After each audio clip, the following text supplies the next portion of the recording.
भारत की बात देख रहे हैं आप और मैं हूं आपके साथ शीरी। सीमा हैदर नाम तो सुना होगा, टीवी से लेकर मोबाइल स्क्रीन पर इसी नाम से जुड़े हुए कई सवालों के जवाब तलाश रहे हैं लोग। एक पाकिस्तानी महिला जो 4 बच्चों के साथ अपने प्रेमी के पास रहने गैर कानूनी तरीके से हिंदुस्तान चली है। सीमा हैदर की पूरी कहानी में इतने पेच हैं जो आसानी से गले के नीचे नहीं उतरते और अब सीमा जांच एजेंसियों की रडार पर आ गई है। सीमा से लगातार पूछताछ की जा रही है और इस बात की तहकीकात हो रही है कि वो पाकिस्तान की जासूस तो नहीं है। आज भारत की बात में हम आपको वो 5 थ्योरी दिखाने जा रहे हैं जिसके बाद सीमा हैदर की पूरी स्टोरी पर सवालिया निशान लग जाते हैं।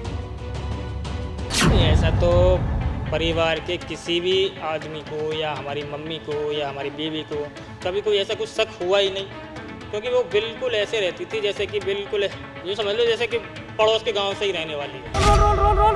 रोल। पाकिस्तानी महिला सीमा हैदर से यूपी एटीएस की पूछताछ जो है वो खत्म हो गई और आप देखिए सीमा हैदर जो है वो यहाँ पर गाड़ी में पीछे बैठी हुई है। कब गए हैं? घर वाले क्या बता रहे हैं? घर वाले पता ना भैया भाग कह रहे हो तुम?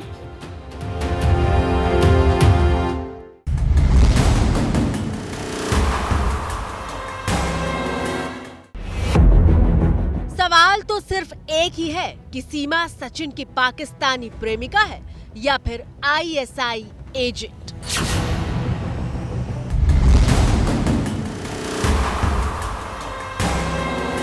अब सवाल यह है कि क्या पाकिस्तान से आकर ग्रेटर नोएडा में नेत्रपाल सिंह की बहू बन जाना सीमा हैदर के आईएसआई प्लान का हिस्सा है?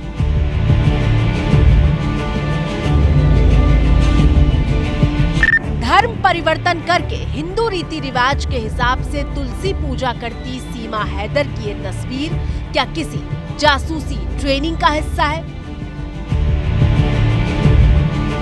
4 बच्चों के साथ नेपाल के रास्ते हिंदुस्तान की सरहद में दाखिल होने वाली सीमा हैदर के पीछे क्या पाकिस्तानी खुफिया एजेंसी का नेटवर्क काम कर रहा था? ये वो सवाल है जिसका जवाब सिर्फ देश की सुरक्षा एजेंसियां ही नहीं बल्कि हर आम हिंदुस्तानी जानना चाहता है। सीमा हैदर के सस्पेंस से पर्दा उठते हुए देखना चाहता है। एक सवाल जो जहन में है वो ये कि क्या सीमा हैदर पाकिस्तान की जासूस है? सीमा पर शक होने की पहली वजह है फोन। सीमा हैदर ने अपने पाकिस्तान नंबर वाले फोन का डेटा डिलीट कर दिया है। यूपी एटीएस की टीम फोन के डेटा को रिट्रीव करने में जुटी हुई है। सीमा और सचिन के पास 5 फोन मिले हैं, जिनमें से 4 फोन चालू हालत में हैं, जबकि 1 मोबाइल टूटा हुआ है। जांच एजेंसियां ये जानने की कोशिश में है कि आखिर दोनों के पास 5 मोबाइल फोन क्यों थे।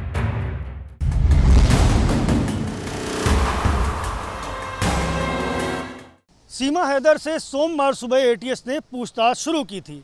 सोमवार एटीएस की टीम नोएडा के रबुपुरा के इस घर पहुंची और 4 बच्चों समेत सचिन और सीमा को लेकर निकल गई। 10 घंटे तक यूपी एटीएस सचिन और सीमा से पूछताछ करती रही। सीमा हैदर की स्टोरी पर शक की दूसरी वजह है उसका सोशल मीडिया अकाउंट। अभी तक सीमा हैदर के सोशल मीडिया अकाउंट के बारे में लोग सिर्फ इतना जानते हैं कि उसे रील बनाने का शौक है, लेकिन जब उसके अकाउंट की जांच शुरू हुई तो पता चला कि पिछले साल फरवरी में सीमा ने इंस्टाग्राम अकाउंट बनाया था। 1.5 साल के भीतर सीमा ने 9 बार अपना यूजर नेम बदला है। सीमा हैदर भारत की खबरों के लिए ANI न्यूज एजेंसी को फॉलो करती है। सचिन समेत 16 लोगों को फॉलो कर रही थी सीमा।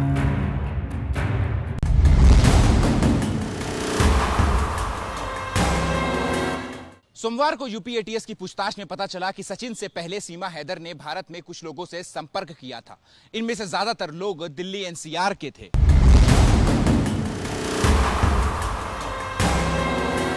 बस कि अब हमारी कोर्ट की मैरिज हो जाए, वैसे तो हो गई है, कोर्ट की रहती है तो हो जाए, फिर बहुत शांति से रह जाऊंगी। मुझे यहाँ बस नागरिकता मिल जाए मुझे, मेरे बच्चों को, फिर कोई चिंता नहीं। चाहती क्या है आप जो है, मतलब भारत की सरकार से और लोगों से चाहती क्या है और पाकिस्तान की सरकार से क्या चाहती हैं? पाकिस्तान की सरकार से ये चाहती हूँ कि मुझे मेरे हाल पे छोड़ दें। मैं यहाँ बहुत खुश हूँ, मैं वापस नहीं आऊँगी, किसी भी हाल में नहीं आऊँगी। मैं अपने बच्चों के साथ बहुत खुश हूँ। मैं बच्ची नहीं हूँ, बड़ी हूँ। सीमा अपनी पढ़ाई लिखाई को लेकर कितना सच बोल रही है और कितना झूठ, इसे जांचने के लिए यूपी एटीएस ने सीमा से अंग्रेजी की कुछ लाइनें भी पढ़वाई थी, जिसे सीमा ने न सिर्फ अच्छे से पढ़ा था बल्कि उसके पढ़ने का तरीका भी काफी अच्छा था।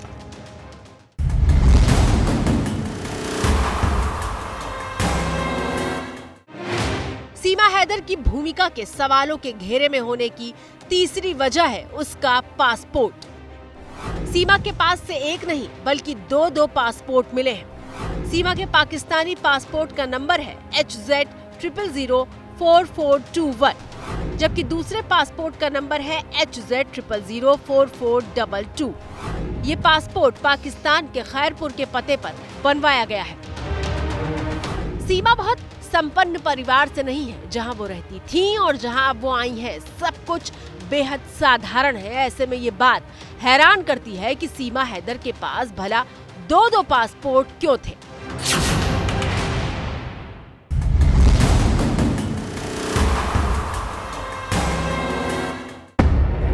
पाकिस्तान से आई सीमा हैदर की स्टोरी पर शक की चौथी वजह है उसकी उम्र। सीमा हैदर के पासपोर्ट पर उसकी जन्म तिथि 1 फरवरी 2002 लिखी हुई है, यानी इस हिसाब से सीमा अभी सिर्फ 21 साल की है और 21 साल की उम्र में सीमा के 4 बच्चे हैं। बड़े बेटे की उम्र 6 साल है, दूसरे नंबर की बेटी 5 साल की है, तीसरे बच्चे की उम्र 4 साल है, जबकि सबसे छोटी बेटी 3 साल की है।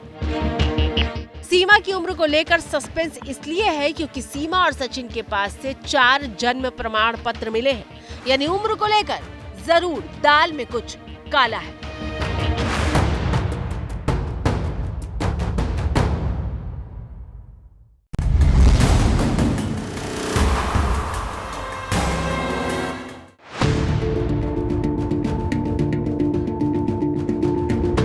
सीमा और सचिन की लव स्टोरी पर साजिश की थ्योरी तलाशने की 5वीं वजह है नेपाल कनेक्शन।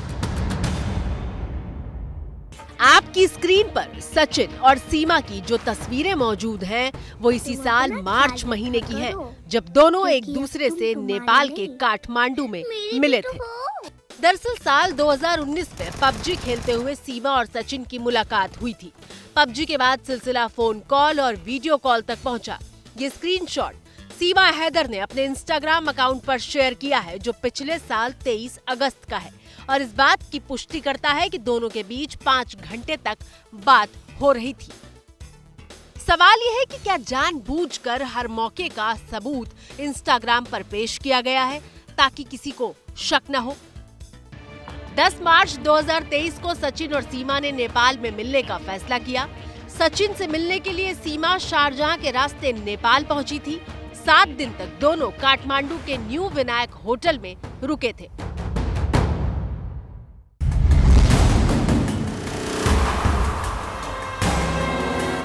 मार्च में मुलाकात के बाद सीमा वापस पाकिस्तान चली गई, लेकिन यहीं पर तय हुआ कि नेपाल के रास्ते भारत एंट्री ली जाएगी। 10 मई को सीमा एक बार फिर से वीज़ा लेकर नेपाल पहुंची। काठमांडू पहुंचकर पोखरा गई, पोखरा में रात भर रुकी और अगले दिन दिल्ली की बस ली। 13 मई की रात सीमा अपने 4 बच्चों के साथ यमुना एक्सप्रेसवे के फलादा कट पर उतरी और वहां से सचिन सीमा को अपने साथ ले गया। लेकिन सचिन अपने घर नहीं गया, वो सीमा को लेकर बुलंदशहर गया और वहां किराए पर एक घर लिया। जिस घर में सीमा और सचिन 1.5 महीने तक रुके थे, वहां पहुंचा है एबीपी न्यूज। चाय बनाना, किसी के लिए चाय बना रही है, मेहंदी लगा रही है, मेकअप कर रही है, एकदम घुल मिल करके। जी बिल्कुल। लग नहीं रहा कोई बाहर से है। नहीं नहीं नहीं, बिल्कुल नहीं। यहीं की बहू जैसे। हाँ हाँ बिल्कुल। बड़ा दिलचस्प है। तो पूरा आपको कहीं शक वक नहीं हुआ? एकदम बिल्कुल नहीं। किसी को शक नहीं होगा फिर तो? ऐसा कोई बता ही नहीं सके। अब क्या लग रहा है आपको जब सारी बात खुल गई है? अब क्या लग रहा है? अब मुझे यही लग रहा है कि पता ना, देखो जो पाकिस्तान है हमारा बिल्कुल शत्रु देश है। हम उसकी बात पे बिल्कुल भी भरोसा नहीं कर सकते। इसकी जांच होनी चाहिए सही से।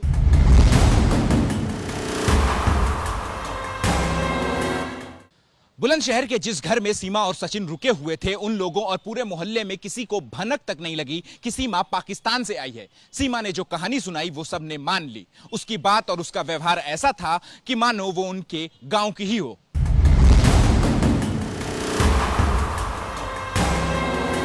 अब ये क्या कि जो बराबर में जो घर है बिल्कुल, ये बिल्कुल हमारी दीवार से दीवार लगी हुई है, तो हमारे घर ही है वो भी, ये समझ लो। पड़ोस वाले? हाँ, हमारे घर खानदान के ही हैं सारे।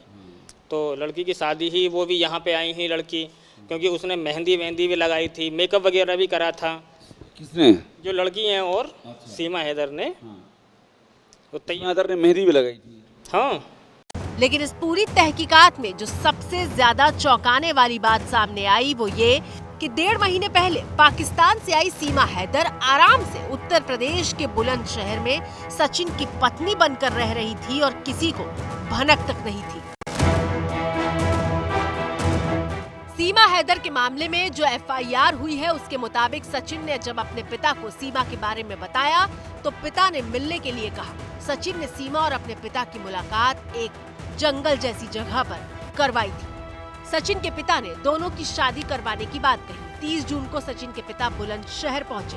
FIR के मुताबिक 30 जून को ही सचिन सीमा बुलंदशहर कोर्ट पहुंचे, लेकिन वकील ने शादी करवाने से इनकार कर दिया। वकील ने कहा कि सीमा पाकिस्तानी है, इसलिए शादी नहीं हो सकती।